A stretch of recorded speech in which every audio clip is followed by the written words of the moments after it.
Hi, hello from Wynwood.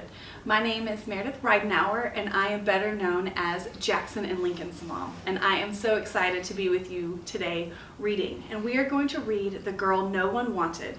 It is the story of Jacob, Rachel, and Leah from Genesis 29 through 30. Here's how the story begins. There was once two sisters. The youngest sister was very beautiful and her name was Rachel.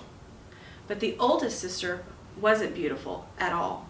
Some thought her quite ugly, and her name was Leah. Rachel was the kind of girl who always gets invited to parties and chosen for the team. Everyone loved her, and poor Leah. No one hardly ever even noticed her. One day their cousin Jacob came to stay. He was one of Isaac's sons and was on the run. Jacob had stolen and cheated and made some enemies, including his own brother, and now he was hiding. The funny thing is, Jacob, of all people, was the one God gave the special promise to, the same promise he had given his grandfather Abraham. I will rescue the world through your family. But then God chose people we least expect, as we'll certainly see. Jacob stayed a long time working for his uncle Laban. One day Laban said, "Jacob, I've decided to pay you for your work. What do you want?" A sudden thought struck him. "How about one of my daughters?" Laban offered. Jacob looked at Rachel and he looked at Leah. Who would he choose? Of course, he chose Rachel. "I'll work for 7 years for free," Jacob said, "if I can marry Rachel." So Jacob worked 7 years, and at last his wedding day arrived. But that night, Laban played a nasty trick on Jacob. Instead of sending Rachel to marry Jacob, he sent Leah.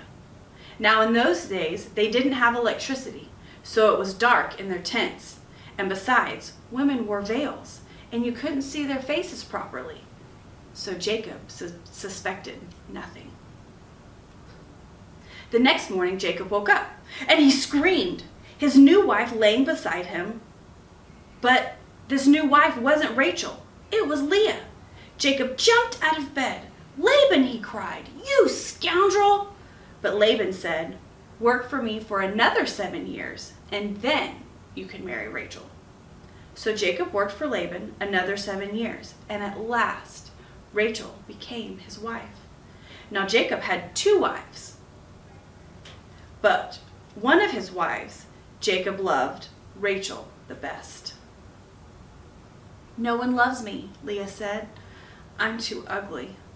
But God didn't think she was ugly.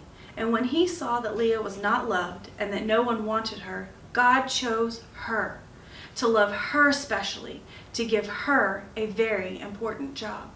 One day, God was going to rescue the whole world through Leah's family. Now, when Leah knew that God loved her in her heart, suddenly it didn't matter anymore whether her husband loved her best or if she was the prettiest. Someone had chosen her. Someone did love her with a never stopping, never giving up, unbreakable, always and forever kind of love.